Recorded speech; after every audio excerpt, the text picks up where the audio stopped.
Adinani anasema dawa ya kutibu H pylori, dawa nyingi ziko nzuri sana ambazo zinaweza kutibu H pylori. Sasa shida kubwa ambayo iko sasa hivi ni kwamba kuna zile dawa maarufu za boksi ambazo zimeishia na kiti.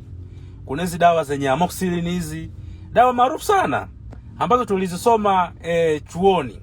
Sasa hizi dawa ndugu zangu sasa hivi zimeishiwa nguvu, hazitibu kama ambavyo zilikuwa zinatibu zamani. Huyu bakteria ameshakuwa sugu kweli kweli. Ndio maana watu wengi wanaotumia hizo kiti, wanaotumia zile zenye amoxicillin, wakitumia watu 10 utakuta anapona mtu mmoja, watu wawili. Watu wengine hawaponi kwa sababu ya huo usugu. Ninachomaanisha na ninachosema, unapokuwa na H pylori, mwambie daktari wako akupatie dawa sahihi, akupatie dawa inayoua, yenye nguvu ya kumuua huyo H pylori. Lakini bahati mbaya pia sisi wenyewe wataalamu wa afya hatusomi, hatufanyi utafiti, tunapa watu dawa zile ambazo hazitibu. Kwa mtu unakuta anatumia dawa wiki, miezi, mwaka, haponi kwa sababu amepewa dawa ambayo sio sahihi.